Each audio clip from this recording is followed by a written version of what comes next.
ప్రార్థన చేసుకుందాం. ప్రార్థన చేసుకుని ఈ క్రిస్మస్ ఆరాధన ప్రారంభం చేసుకుందాం. పరిశుద్ధుడైన మా పరమ తండ్రి, నీ పరిశుద్ధ పాదములకు అనేక వందనాలు, స్తుతులు చెల్లిస్తున్నాము. నాయన, మీరు మాకు అనుగ్రహించిన ఈ క్రిస్మస్ ఆరాధన కొరకై వేలాది వందనాలు, స్తుతులు చెల్లిస్తున్నాము. నాయన, ఈ ఆరాధన కొరకై నీ ప్రియ బిడ్డలు ఆయా ప్రాంతాల నుండి మా ప్రభువా మా మధ్యకు నడిపించినారయ్యా. మీకు వందనాలు. వచ్చిన ప్రతి ఒక్కరిని నీ దీవెనలు, నీ మెండైన దీవెనలు వారికి దయచేయమని మనం చేస్తున్నాం. ఇంకా రావలసిన బిడ్డలను త్వరితముగా నాయన రాగలుగుటకు సహాయం చేయండి. ఈ యొక్క ఆరాధన ప్రారంభం నుండి చివరి వరకు కూడా నీ మహిమార్థమే జరిగించండి. ఏ విధమైన అంతరాయములు కలగకుండా ప్రతి ఒక్కరిని నీ పాదాలకు అప్పగించుకుంటూ నజరేయుడైన యేసయ్య నామములో వేడుకొనిచున్నాను తండ్రి. ఆమేన్. ఆమేన్. వచ్చింది క్రిస్మస్, వచ్చింది, తెచ్చింది పండుగ, తెచ్చింది. వచ్చింది క్రిస్మస్, వచ్చింది, తెచ్చింది పండుగ, తెచ్చింది. ఊరువాడ వెళ్ళే పల్లెల్లోనా ఆనందమే, ఎంతో సంతోషమే. ఊరువాడ పల్లెల్లోనా ఆనందమే, ఎంతో సంతోషమే. మన చీకటి బ్రతుకులోనా ప్రభు యేసు జన్మించెను. మన చీకటి బ్రతుకులలోనా ప్రభు యేసు జన్మించెను. రారండోయ్ వేడుక చేద్దాం, కలిసి రారండోయ్ పండుగ చేద్దాం. రారండోయ్ వేడుక చేద్దాం, కలిసి రారండోయ్ పండుగ చేద్దాం. వచ్చింది క్రిస్మస్, వచ్చింది, తెచ్చింది పండుగ, తెచ్చింది. వచ్చింది క్రిస్మస్, వచ్చింది, తెచ్చింది పండుగ, తెచ్చింది. దావీదు పట్టణములో, బెత్లెహేము గ్రామములో, కన్య మరియ గర్భమునందు బాలుడిగా జన్మించెను. దావీదు పట్టణములో, బెత్లెహేము గ్రామములో, కన్య మరియ గర్భమునందు బాలుడిగా జన్మించెను. అంధకారమే తొలగిపోయెను, చీకు చింతలే తీరిపోయెను.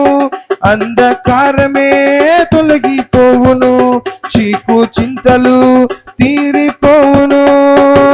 మన చీకటి బ్రతుకులలోనా ప్రభు యేసు జన్మించెను. మన చీకటి బ్రతుకులలోనా ప్రభు యేసు జన్మించెను.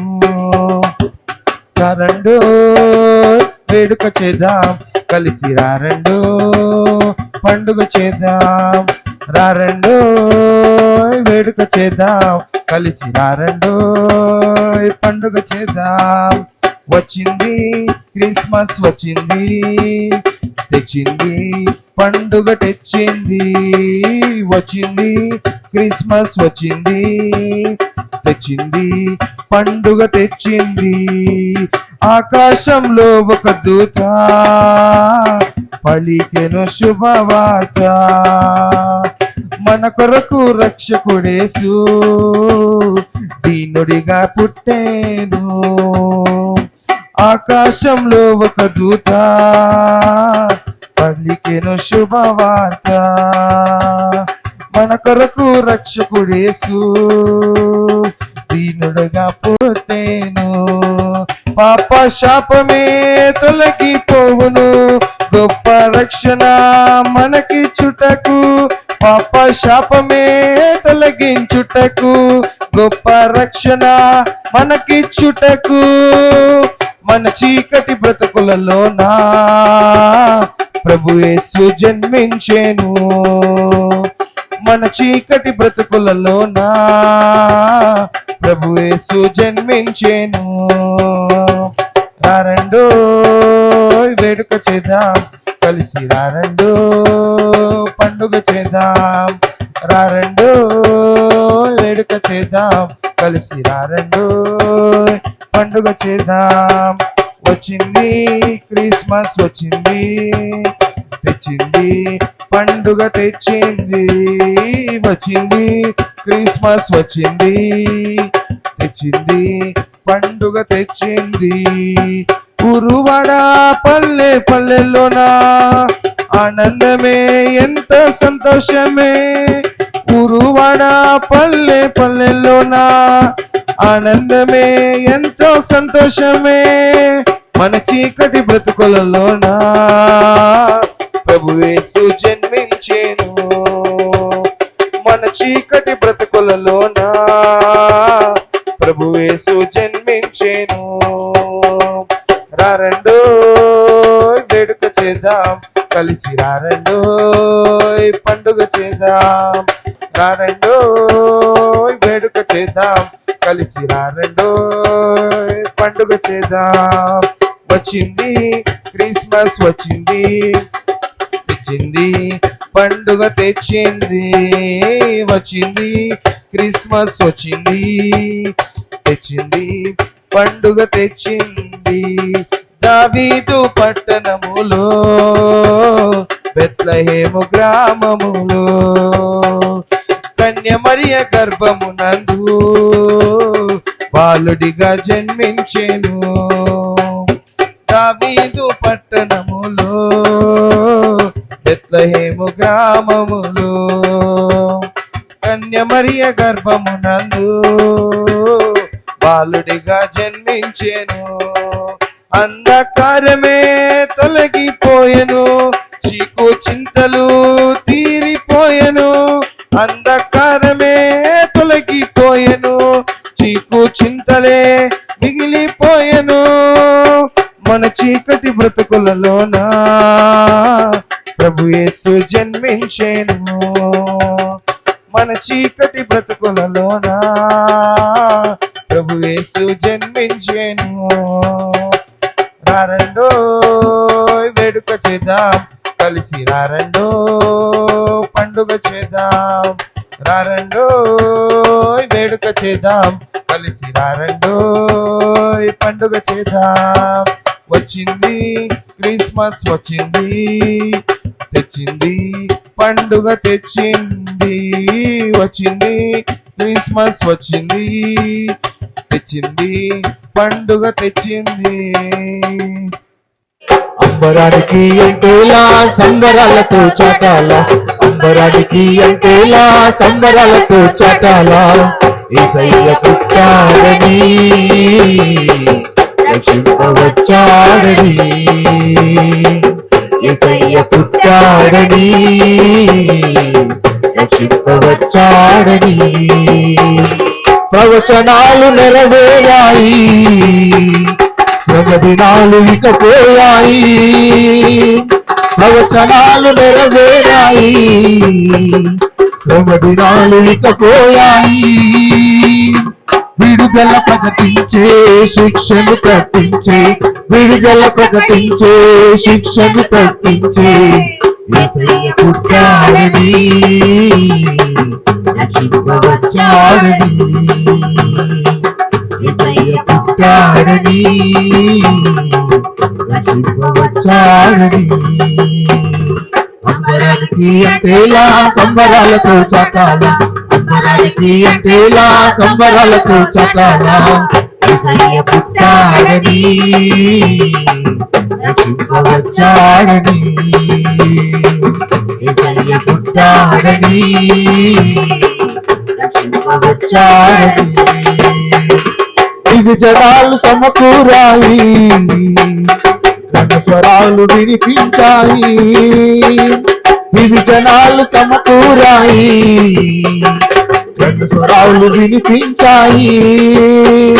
పరమును నడిపించే మార్గము చూపించే, పరమును నడిపించే మార్గము చూపించే, యేసయ్య పుట్టాడని రక్షింపవచ్చాడని, యేసయ్య పుట్టాడని రక్షింపవచ్చాడని. వచ్చాడని సంబరానికి అందేలా సంబరాలతో చాటాల సంబరానికి అందేలా సంబరాలతో చాటాల యేసయ్య పుట్టాడని వచ్చాడని యేసయ్య పుట్టాడని వచ్చాడని సింహవనాలు పులకించాయి పరిమళాలు వెదజల్లాయి సింహవనాలు వినిపించాయి పరిమళాలు వెదజల్లాయి ఇలలో నశించే జనులను ప్రేమించే ఇలలో నశించే జనులను ప్రేమించే యేసయ్య పుట్టాడని రక్షింపవచ్చాడని యేసయ్య పుట్టాడని రక్షింపవచ్చాడని సంబరానికి అంటేలా సంబరాలకు చటాల సంబరానికి అంటేలా సంబరాలకు చటాల యేసయ్య పుట్టాడని రక్షింపవచ్చాడని యేసయ్య పుట్టాడని రక్షింపవచ్చాడని యేసయ్య బర్త్డే, యేసయ్య పుట్టాడు అని చెప్పి ఎంతో చక్కగా అలంకరింపబడి వచ్చాం. వచ్చిన మనము యేసయ్యతో మనము బర్త్డే చేసుకోవాలి. యేసయ్య మన హృదయంలో చేర్చుకోవాలి. యేసు ప్రభు పుట్టినప్పుడు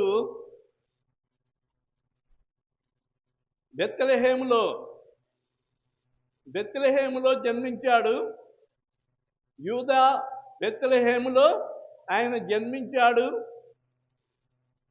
అప్పట్లో ప్రజా సంఖ్య వ్రాయించుకోవటానికి పేర్లు నమోదు చేయించుకోవటానికి ఆయా ప్రాంతాల్లో అక్కడక్కడ మైసూరులో ఉన్నవాళ్ళు, మరి బెంగళూరులో ఉన్నవాళ్ళు, మద్రాసులో ఉన్నవాళ్ళు, వాళ్ళ పనుల కొరకే వెళ్ళిపోయిన వాళ్ళందరూ కూడా వారి సొంత గ్రామానికి వచ్చారు. బంధువులంతా ఈ పండగకి ఎలా ఉంటారంటే ఇళ్ళ నిండా ఇంటి నిండా వచ్చిన బంధువులు ఉంటారు. చిటికెట్లాడుతూ వాళ్ళు చక్కగా మరి కొన్ని కుటుంబాల్లో వచ్చి వాళ్ళు చాలా మనం చేసిన పిండి వంటలు పెట్టి వాళ్ళని తృప్తిపరుస్తూ ఉంటే ఇల్లంతా కలకలలాడుతుంది. యూదా బెత్లెహేములో కూడా వచ్చిన బంధువులందరూ కూడా నిండిపోయారు. అది అసలే చిన్న గ్రామము. యూదా బెత్లెహేం అనేది చాలా చిన్న గ్రామము. నేను నా వాక్యంలోకి వెళ్తాను. ప్రేమైన వారులారా, ఈ యూదా బెత్లెహేములో కూడా కిక్కిరిసిపోయి ఉన్నారు. యేసు ప్రభువుకు మాత్రము స్థలం లేదండి. మందిరంలో జనాలతో మనం ఎలాగా కిక్కిరిసిపోయి ఉన్నామో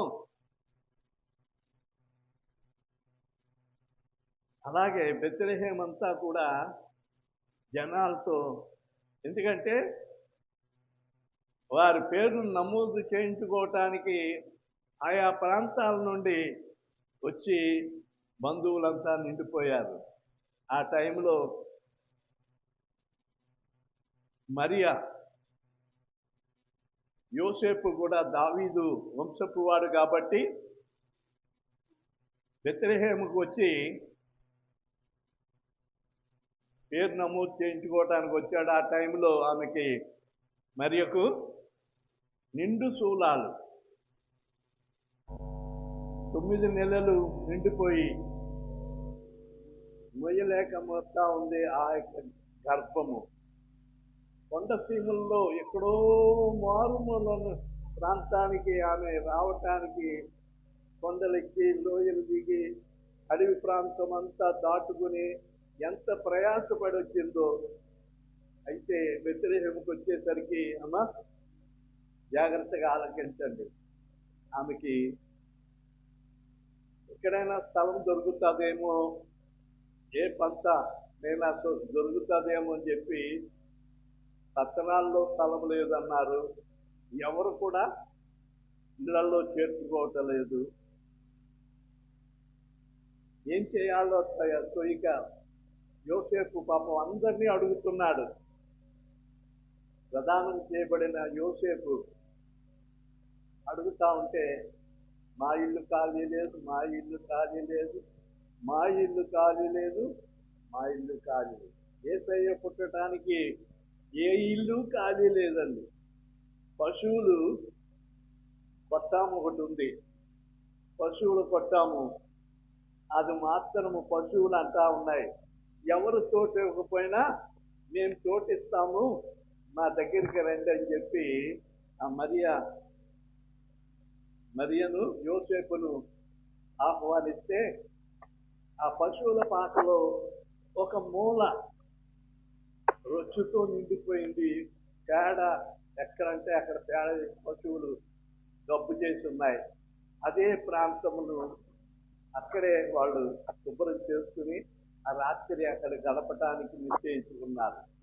ఆ రాత్రి ఆమె ప్రసవ దినములు నిండిపోయి మరి ప్రసవించడం జరిగింది. ప్రేమైన వర్లారా, యేసయ్య ఎక్కడ జన్మించాడు అంటే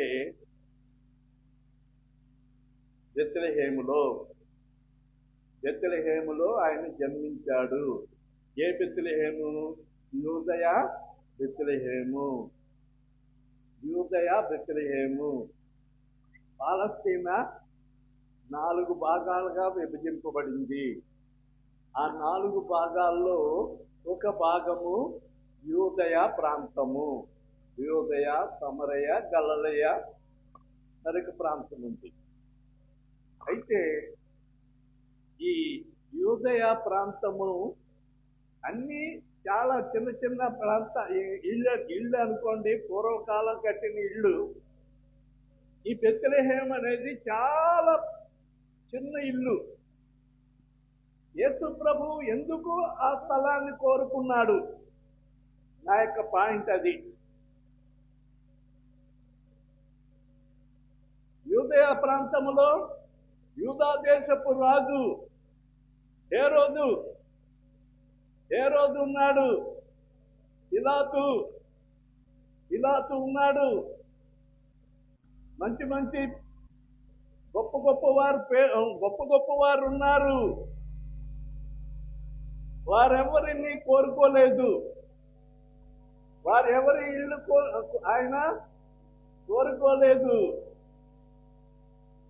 బాగా ఆలకించాలి. యూదయ బెత్లెహేం అనే గ్రామాన్ని కోరుకున్నాడు. చూడండి, మీకా గ్రంథములో ప్రవక్త అయిన మీకా 5వ అధ్యాయము 2వ వచనములో ఈ మాట ప్రవచిస్తూ ఉన్నాడు. యేసు ప్రభు పుట్టక ముందే కొన్ని సంవత్సరాల క్రితమే యేసు ప్రభువుని గురించి ఈ మాట వ్రాయబడి ఉన్నది. 2వ వచనములో, మీకా గ్రంథము 5వ అధ్యాయము 2వ వచనములో, బెత్లెహేమా ఎఫ్రాతా, యూదా వారి కుటుంబములలో నీవు స్వల్ప గ్రామమైనను నా కొరకు ఇశ్రాయేలును ఏలబోవాడు నీలో నుండి వచ్చును. మరొకసారి చదువుతాను. బెత్లెహేము ఎఫ్రాతా అంటే యూదా బెత్లెహేం అన్నాం కదా. యూదా బెత్లెహేం అని ఎలాగంటారో ఆ దినాల్లో ఎఫ్రాతా అని, బెత్లెహేము ఎఫ్రాతా అని పిలువబడేది అన్నమాట అండి. అందుకని తేటగా అర్థం అవటానికి ఈ మీకా ప్రవచిస్తూ ఉన్నాడు. బెత్లెహేము ఎఫ్రాతా, యూదా వారి కుటుంబంలో నీవు స్వల్పమైనను నా కొరకు ఇశ్రాయేలును ఏలబోవాడు నీలో నుండి వచ్చును. ఇది స్వల్పమైన గ్రామము. స్వల్పమైన గ్రామం అంటే అండి చాలా చిన్నది, బహు చిన్నది. కొన్ని ప్రాంతాల్లో మురికి వాడలు ఉంటాయి. మురికి వాడలంటే చాలా ఇరుకు సందులు, ఆటో వెళ్ళదు, 2 వీలర్ కూడా జాగ్రత్తగా వెళ్ళాలి. ఎంత ఇరుకంటే చాలా ఇరుకైన ప్రాంతాలు. ఎందుకంటే ఆ రోజుల్లో మన పితరులు చిన్న చిన్న ఇళ్ళు కట్టుకుని అలా కాపురాలు చేశారు. అక్కడే అడ్జస్ట్ అయిపోయేవారు. సరైన డ్రైనేజీలు ఉండవు. చాలా మరి దీన స్థితిలో ఉంటాయి కొన్ని గ్రామాలు. ఆ గ్రామాల్లో ఇటువంటి పెద్దలు ఉండాలంటే, ఎందుకంటే పెద్ద ఇళ్ళలో కాపురం ఉండేవాళ్ళు అలాంటి చిన్న చిన్న ఇళ్ళలో ఉండాలంటే అడ్జస్ట్ అవ్వరు. ఇందులో నీళ్ళలో కూడా కొంతమంది మీ తాతల కాలంలో ఒకవేళ మీరు ఉండవచ్చు. ఇప్పుడు పెద్ద ఇళ్లలో ఉండేవాళ్ళు ఇరుకు ఇళ్లలో ఉండాలంటే కష్టము. అయితే యేసు ప్రభువు వారు ఆ స్వల్పమైన గ్రామాన్ని ఎందుకు ఎన్నుకున్నాడు అనేది నా యొక్క పాయింట్ అన్నమాట అండి. నీ కొరకే, నీవే ఆ స్వల్ప గ్రామము. నిన్ను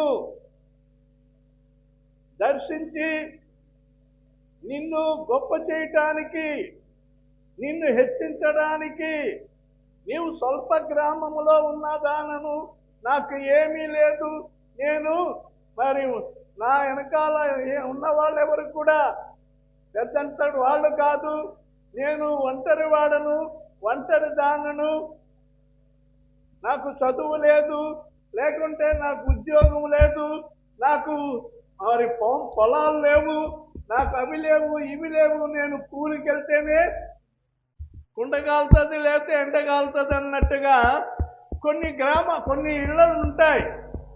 చాలా దీన స్థితిలో ఉంటారు.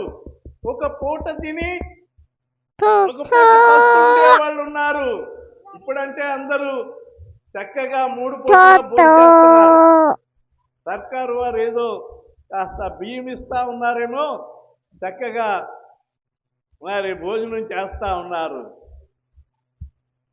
పొలాలు పంట పొలాలు లేకపోయినా, పంట చేతికి రాకపోయినా గవర్నమెంట్ వాళ్ళు ఇచ్చే ఆ బియ్యానికి ఎలాగో అడ్జస్ట్ అయిపోతున్నారు.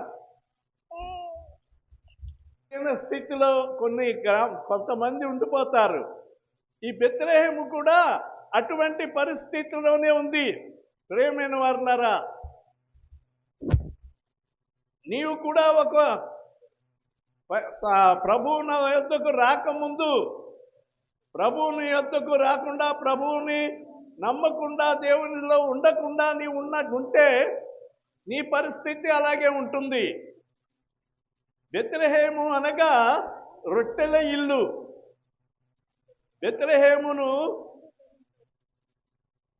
దేవుడు ఆశీర్వదించి రొట్టెల ఇల్లు అంటే ఆ బెత్లెహేము గ్రామంలో రొట్టెలు తయారవుతాయటండి, బన్నలు, బ్రెడ్లు, ఆహారం పుష్కలంగా దొరుకుతుంది. చిన్న గ్రామం అయినప్పటికీ సమృద్ధి. ఎందుకంటే దేవుడు దాన్ని కోరుకున్నాడు. దేవుని స్తోత్రం, హల్లెలూయా. అది చిన్న గ్రామం అయినప్పటికీ దేవుడు దాన్ని కోరుకున్నందువలన అది గొప్ప ఆశీర్వాదము. ఆ యూదయ దేశం అంతట్లో కూడా గొప్పగా ఆశీర్వదింపబడింది బెత్లెహేము. అర్థం చేసుకోండి. నువ్వు యేసయ్యను నమ్ముకుంటే, యేసయ్యను నీ హృదయంలో చేర్చుకుంటే, ఏమండి, పశువులు ఆహ్వానించే యేసయ్య జన్మించడానికి స్థలాన్ని, పేతురు యోహానులు, ఆంద్రేయ వాళ్ళు జాలర్లు దోణిలో యేసయ్యను చేర్చుకున్నారు. యేసయ్యకు ఆ దోణిలో చోటిచ్చారు. ఆ దోణిలో నుండి ఆయన ఇలాగే మాట్లాడిన తరువాత మీ దోణి లోనికి నడిపించండి అని చెప్పి శిష్యులు, అప్పటికి వారు శిష్యులు కాదు, ఆ పేతురు యోహానులకి చెప్తే వారు ఆ యొక్క దోణి లోనికి తీసుకువెళ్ళారు. అక్కడ వల వేయండి, ఈ కుడి ప్రక్కన వల వేయండి అని చెప్పి యేసయ్య చెప్తే, ఏలినవాడా, మేము రాత్రంతా ప్రయాసపడ్డాము, ఒక్క చేప కూడా, చిన్న చేప కూడా మాకు దొరకలేదు. ఇప్పుడు నీవు వేయమంటున్నావు కనుక నీ మాట చెప్పున మేము వల వేస్తామని చెప్పి వల వేశారు. వల వేసినందుకు విస్తారమైన చేపలు వారు ఎన్నడూ వారి జన్మలో ఇంతకుముందు అన్ని చేపలు వాళ్ళు పడలేదు. యేసయ్య మాట విని ఆయనను దోణిలోనికి చేర్చుకున్నందుకు దోణి నిండా చేపలే. అర్థమవుతుందా? చిన్న చిన్న చేపలు కాదు, పెద్ద పెద్ద చేపలు. వల పిగిలిపోయేటట్టుగా ఆ యొక్క వల లాగుతూ ఉంటే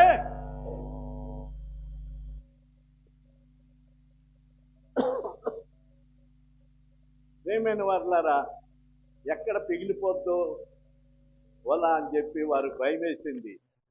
జాగ్రత్తగా దాన్ని బయట లాగి చూస్తే చేపలు, విస్తారమైన చేపలు, ఎన్నడూ దొరకని చేపలు వాళ్ళు చూశారు. ఆశ్చర్యమైపోయింది. అయ్యో, మేము ఇన్ని సంవత్సరాల నుండి వల వేస్తున్నాం కానీ ఎన్నడూ కూడా ఈ చేపలు, మేము ఇన్ని చేపలు పట్టలేదు. ఎందుకు ఆ కారణం ఎందుకైందో తెలుసా అండి? యేసయ్యను వలలో ఆ యొక్క దోణిలో చేర్చుకున్నందుకు. సమయంలో వాక్యం వింటున్న నీవు యేసయ్యను మీ హృదయంలో చేర్చుకోండి. ఈ బెత్లెహేము చిన్న స్వల్పమైన గ్రామమైనప్పటికీ నేను చిన్న గ్రామాన్ని నన్ను ఎవరు కూడా లెక్కించరు, నేను ఎవరిని కూడా ఇష్టురాలను కాదు అని చాలా చింతపడేది. అయితే చూడండి, ఒక మాట, అదే మాట మత్తయి చెప్తున్నాడు. మత్తయి సువార్త 2వ అధ్యాయము 5వ వచనములో, అందుకు వారు, యూదయ బెత్లెహేములోనే, ఏలయనగా యూదా దేశపు బెత్లెహేమా, నీవు యూదా ప్రధానులలో ఎంత మాత్రమును అల్పమైన దానవు కావు. యూదా ప్రధానులు ఎంతో మంది ఉన్నారు. ఇలాంటి అయ్యగారు లాంటోళ్ళు గొప్ప గొప్ప వాళ్ళు ఉన్నారు. హేరోదు ఉన్నాడు, పిలాతు ఉన్నాడు, మరి శాస్త్రులు ఉన్నారు, పరిసయ్యులు ఉన్నారు, ఇంకా గొప్ప గొప్ప భూస్వాములు ఉన్నారు. వాళ్ళంతా ప్రధానులు. వారి ముందు ఈ బెత్లెహేములో నివసించే ప్రజలు ఎలాగున్నారంటే మురుకు వాడలో నివసిస్తున్నట్టుగా వారు అనుకుంటూ ఉన్నారు. మురుకు వాడలో మా జీవితాలు ఇంకింతే, మమ్మల్ని ఎవరు కూడా, ఏ ప్రభుత్వం వచ్చినా మమ్మల్ని పైకెత్తే వాళ్ళు లేరు, మా పితరుల కాలం నుండి మేము ఇదే స్థితిలో ఉన్నాము అని చెప్పి ఆ గ్రామాల్లో ఉన్నవారు కొన్ని గ్రామాల గురించి ఇక్కడ చెప్పబడుతూ ఉన్నాయి. మత్తయి సువార్త 4వ అధ్యాయము 16వ వచనములో మరి నజరేతు విడిచి జెబూలూను నప్తాలి అను దేశముల ప్రాంతములలో సముద్ర తీరమందలి కపెర్నహూమునకు వచ్చి కాపురముండెను. జెబూలూను దేశమును నప్తాలి దేశమును యోర్దాను అవతలున్న సముద్ర తీరమును అన్యజనులు నివసించు గలిలియా చీకటిలో కూర్చున్నవారు. ఏమంటే ఈ ప్రజలు ఎలాంటి వారంటే చీకటిలో కూర్చున్న ప్రజలు, అంధకారంలో ఉన్నట్టున్నారు, మారుమూలల ఉన్నట్టుగా ఉన్నారు. వీరెవరు? ఈ ప్రదేశాల వాళ్ళు ఇక మా పరిస్థితి ఇంతే అని వారు అనుకున్న సమయంలో ఆయన ఎక్కడొచ్చి కాపురం చేశాడటండి? ఏమండి, నజరేతును విడిచి జెబూలూను నప్తాలి అను దేశాలలో ఏమండి ప్రాంతములలో సముద్ర తీరమందలి కపెర్నహూములో వచ్చి ఆయన కాపురం ఉన్నాడంటే, ఎందుకు ఆ చిన్న గ్రామాల్లో కాపురం ఉన్నాడంటే ఆ ప్రజలను వెలుగులోనికి తీసుకురావటానికి, వారిని ఆశీర్వదించటానికి ఆయనను వారు ఆహ్వానిస్తూ ఉన్నారు. బోధకుడా, మా పరిస్థితులు ఇలాగున్నాయి, మా చీకటి బ్రతుకుల్లో మేము నివసిస్తూ ఉన్నాము కనుక నీవు మాకు వెలుగుగా వచ్చి ఉన్నావు, మమ్ములను వెలిగించు ప్రభువా, నీవు మమ్ములను ఆశీర్వదించు ప్రభువా. బెత్లెహేమును ఆశీర్వదించినావు, బెత్లెహేములో జన్మించి ఆ బెత్లెహేమును రొట్టెల ఇల్లుగా మీరు మార్చివేశారయ్యా, మా జీవితాలు కూడా మార్చు ప్రభువా అని ఆయనను ఆహ్వానించారండి. ఆయనను వారి ప్రాంతములకు ఆహ్వానించినప్పుడు ఆయన వారి ప్రాంతములు వెళ్ళి అక్కడ నివాసము చేయటానికి, ఆ ప్రజలను వెలిగించడానికి వారికి మధ్యలో వెలుగుగా ఉన్నాడటండి. ఒక మాట చదువుదాం చూడండి. యెషయా గ్రంథము 9వ అధ్యాయము, యెషయా గ్రంథము 9వ అధ్యాయము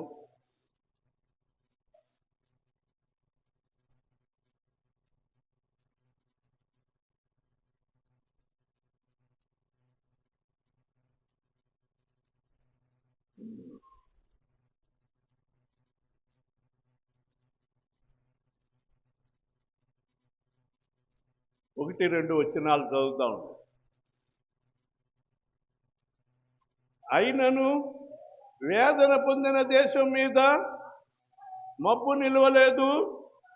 పూర్వకాలమున ఆయన జెబూలూను దేశమును నప్తాలి దేశమును అవమానపరిచెను. చాలండి. ఆ క్రింద 2వ వచనములో చీకటిలో నడుచు జనులు గొప్ప వెలుగు చూస్తున్నారు. చీకటిలో నడుచు జనులు గొప్ప వెలుగు చూస్తున్నారు. ఎందుకంటే ఆయన జెబూలూను ప్రాంతానికి, నప్తాలి ప్రాంతానికి, ఆ గలిలియా సముద్ర ప్రాంతాలకు ఆయన వెళ్ళి ఆ చీకటిలో ఉన్న జనులను వెలిగించడానికి ఆయన వెలుగుగా వారి మధ్యలోకి వెళ్ళాడు. వారు ఎలాగున్నారట? ఆ సమయంలో మరణ ఛాయ గల దేశ నివాసుల మీద వెలుగు ప్రకాశింపచేశాను. వారి పరిస్థితులు ఎలాగున్నాయంటే మరణ ఛాయలు. ఇక కూసేపటికో చనిపోతాడు అనే రీతిగా ఉన్నారు జనాలు.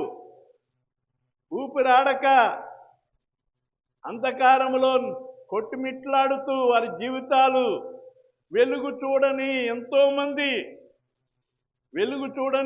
ఎంతో మంది ఆ దినాల్లో నలిగిపోతున్న సమయంలో ప్రేమైన వారులారా యేసు ప్రభు వారు అక్కడ జన్మించడం జరిగింది. దేవుని స్తోత్రం, హల్లెలూయా. ఈ మధ్యాహ్న సమయంలో యేసయ్య మీలో జన్మించాలని, ఎక్కడో బెత్లెహేములో జన్మించాడని చెప్పుకునే మనము ఎక్కడో జన్మిస్తే నీకేమి ప్రయోజనము? అలాగా అని అనుకోవటమే కానీ, చెప్పుకోవటానికి బాగుంటుంది కానీ నీ జీవితంలో ఏమైనా మేలు కలిగిందా? ఆలోచన చేయండి. అయ్యా, మేము యేసు ప్రభువుని నమ్ముకున్నామండి, మేము యేసు ప్రభువునే నమ్ముకున్నాము. యేసు ప్రభువుని నమ్ముకుని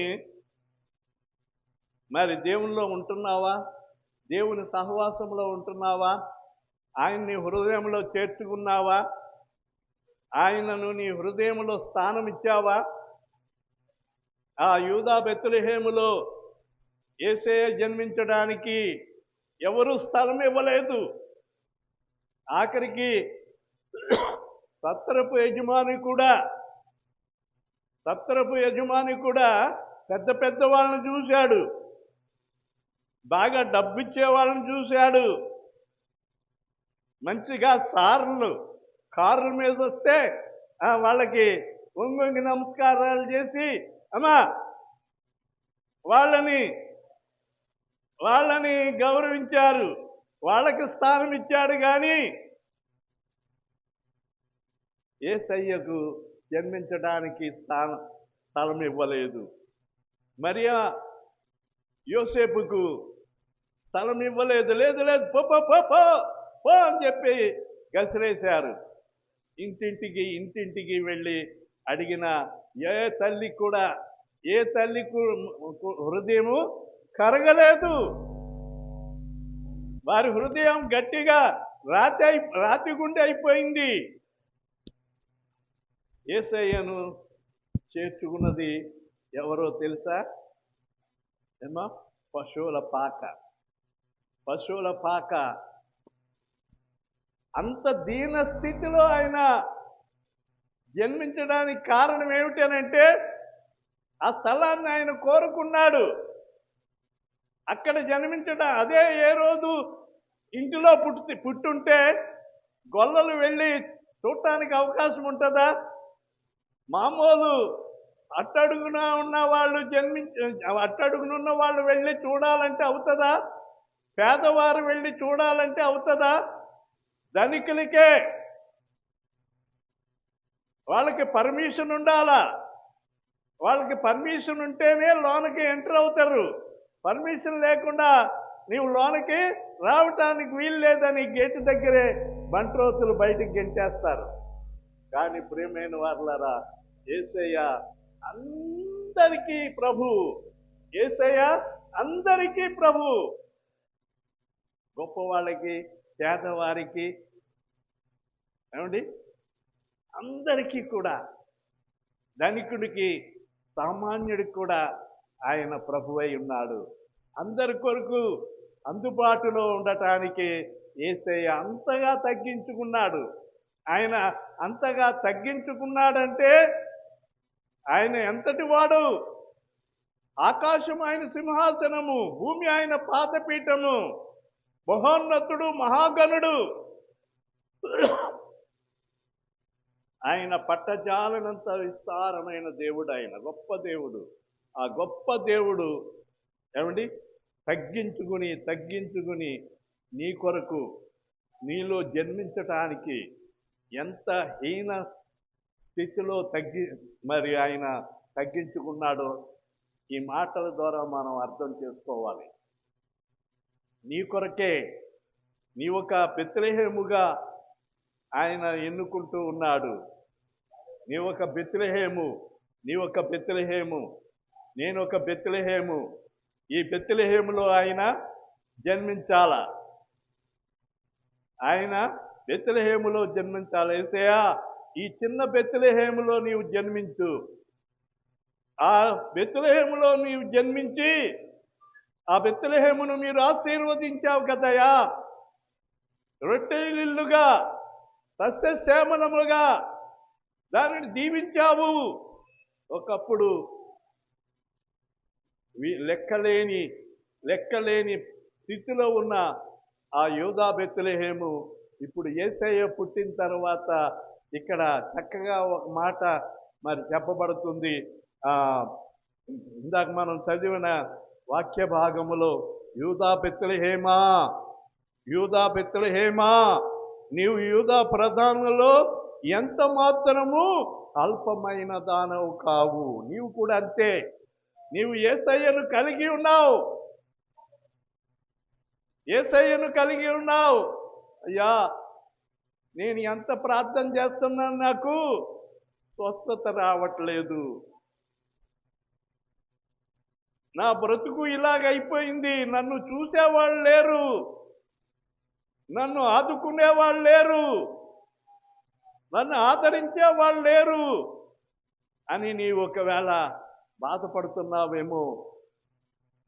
యూదా బెత్లెహేమా, నీవు బాధపడవద్దు. నువ్వు అల్పమైన దానవు కావు, అల్పమైన వాడవు కాదు. యేసయ్యను నీవు కలిగి ఉన్నావు. యేసయ్యను కలిగి ఉండటం ఎంత గొప్ప భాగ్యమో తెలుసా? అయ్యా, ఇందులో కొంతమందిని నిలబెట్టి యేసయ్య నీకేం మేలు చేశాడు అని అంటే, యేసయ్యను నమ్ముకున్న నాటి నుండి మా కమలమ్మ చెప్పమంటే చెప్తుంది. ఏ స్థితిలో నుండి దేవుడు మర్చిపోలేదు. ఈ స్థితిలో దేవుడు మేము ఉన్నామంటే ఆ దేవుని కృపే. ఆ దేవుడే మమ్మను ఈ స్థాయిలో నిలబెట్టాడు. దేవుని స్తోత్రం, హల్లెలూయా. అన్ని సమయాల్లో అన్ని విధాలా కూడా దేవుడు మమ్మను పైకెత్తుకున్నాడు. ఎప్పుడండి? ఎప్పుడు? యేసయ్యకు స్థలం ఇచ్చినందుకు. మరి కమలమ్మ అక్క చెల్లెళ్ళు ఉన్నారు, మరి తన అన్నదమ్ములు ఉన్నారు. అయితే వాళ్ళు ఏదో ఒక రకంగా ఉన్నారు, కానీ వీరిని ఆశీర్వదించినట్లుగా వారు అభివృద్ధిలోకి రాలేదు. ఉన్నారు బాగానే ఉన్నారు, కానీ దేవుడు అత్యధికముగా దేవుడు దీవించాడు. ఎప్పుడు? యేసయ్యను చేర్చుకున్నందుకు.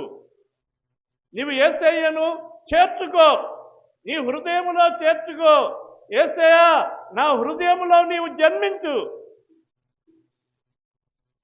ఎక్కడో బెత్లెహేములో జన్మించడం కాదు, నీవు నా హృదయములో జన్మిస్తే నేను ఆశీర్వదింపబడతాను, నా కుటుంబం ఆశీర్వదింపబడుతుంది.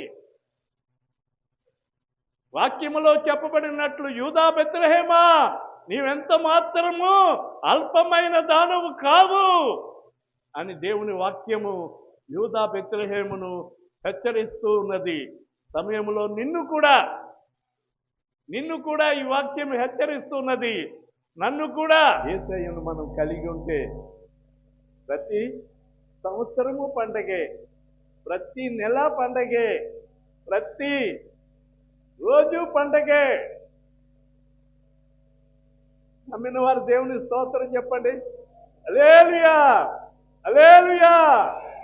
కాబట్టి హల్లెలూయా చెప్పడం అంటే చెప్పిస్తే చెప్తున్నారు, కానీ నేను చెప్పకుండానే మీలో రావాలి ఆ యొక్క సంతోషము. యేసయ్య నా కుటుంబాన్ని వెలిగించాడు. నేను ఒకప్పుడు చీకటి అంధకారములో ఉన్నాను, శాపములో ఉన్నాను, పాపములో ఉన్నాను, అంధత్వములో ఉన్నాను. అయితే యేసయ్యను నమ్ముకున్న నాటి నుండి దేవుడు మమ్మలను వెలిగించి మా కుటుంబాన్ని ఒక స్థాయిలో నిలబెట్టాడు. మా గ్రామంలో లేకుంటే మా యొక్క కుటుంబములో, మా వంశములో దేవుడు మమ్మలను ఒక స్తంభముగా నిలబెట్టాడు అని నీవు చెప్పగలుగుతూ, యూదా బెత్లెహేమును అడిగితే, అవును యేసయ్య మా బెత్లెహేములో ఆయన జన్మించాడు కాబట్టే బెత్లెహేము అనే దాని గురించి ప్రతి నోట ప్రతి ప్రవక్త ఈ బెత్లెహేమును జ్ఞాపకం చేసుకుంటూనే ఉన్నాడు. ప్రియమైన వారులారా, నేను బెత్లెహేమును గురించి మరి రెఫరెన్సులు రాసుకున్నాను. రాసుకుంటే అవి చాలా ఉన్నాయి, చాలా రెఫరెన్స్లు ఉన్నాయి. అవన్నీ చదవటానికి సమయం లేదు. కానీ మీకా గ్రంథములో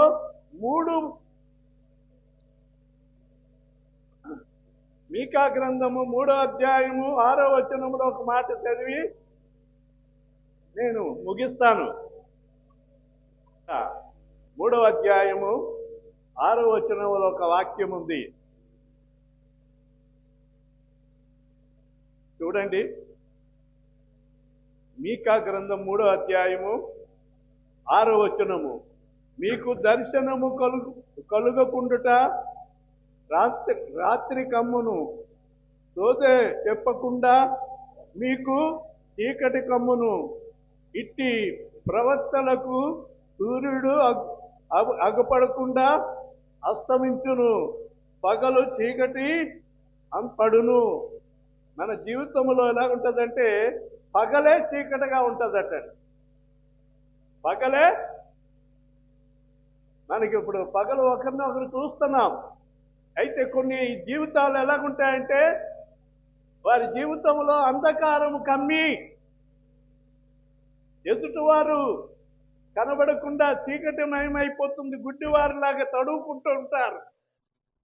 అటువంటి వారిని యేసయ్య వెలిగించడానికి ఆయన వెలుగుగా ఈ లోకానికి అవతరించి ఉన్నాడు. నశించిన దానిని వెతికి రక్షించుటకు మనుష్య కుమారుడిగా యేసయ్య మన మధ్యకు వచ్చి ఉన్నాడు. అంధకార క్రియలను లయపరచడానికి యేసయ్య మన మధ్యకు ఆయన రావటం జరిగింది. మరణ ఛాయల్లో ఉన్న వారిని బ్రతికించడానికి ఆయన మన మధ్యకు వచ్చి ఉన్నాడు. ఇటువంటి గొప్ప దేవుణ్ణి మీ హృదయంలో చేర్చుకుని ఆ వెలుగును పొందాలని చెప్పి ఆయన నిజమైన వెలుగు. ఈ వెలుగులన్నీ కరెంటు వెలుగులు, కానీ యేసయ్య నిజమైన వెలుగు. నీ జీవితాన్ని వెలిగించడానికి ఆయన వెలుగుగా వచ్చి ఉన్నాడు. ఆ వెలుగును మీరు గ్రహించాలని చెప్పి నా మాటలు ముగిస్తున్నాను. దేవుడి వాక్యమును మన వినికిడిలో ఆశీర్వదించుగాక. ఆమేన్. పరమ తండ్రి, నీ పరిశుద్ధ పాదములకు అనేక వందనాలు, స్తుతులు చెల్లిస్తూ ఉన్నాను. ఇంతవరకు ఈ ఆరాధనలో మీరు ఆధిపత్యం వహించి నాయన నడిపించిన విధానమును బట్టి వందనాలు, స్తుతులు చెల్లిస్తున్నాము. ఎన్నిక లేని మా కొరకు నీవు జన్మించి నాయన మమ్మలను ఎన్నిక చేసినావయ్యా. గొప్ప ఆధిక్యతను మీరు మాకు ఇచ్చినారు మా తండ్రి. యూదా బెత్లెహేమా, నీవెంత మాత్రము అల్పమైన దానవు కావు. నీలో నుండి లోకాన్ని ఏలే రారాజు రానై ఉన్నాడని చెప్పబడినట్లుగా నాయన మా యొక్క హృదయంలో మీరు జన్మించి మా జీవితాలను వెలిగించి ఆశీర్వదించవలసిందని కార్యక్రమంలో పాల్గొనిన ప్రతి ఒక్కరిని పేరు పేరున మీరు దీవించి ఆశీర్వదించండి. వస్త్రాలు నాయన చీరలు పంచిపెట్టిన బిడ్డలను మీరు దీవించవలసిందిగా మనం చేస్తున్నాం.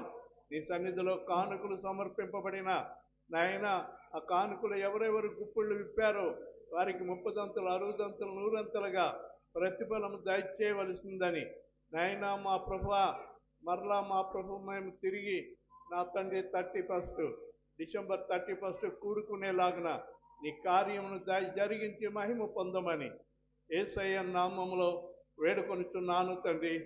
ఆమేన్. నీకే స్తుతి స్తోత్రములు, గీతములు, మంగళధ్వనులు. రాజనీకే స్తుతి స్తోత్రములు, గీతములు, మంగళధ్వనులు. శుభము శుభము శుభము నిత్యము. హల్లెలూయా ఆమేన్ ఆమేన్. శుభము శుభము శుభము నిత్యము.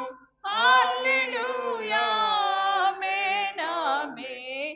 స్తోత్రింతుము నిన్ను మాదు తండ్రి, సత్యముతో ఆత్మతో నెప్పుడు.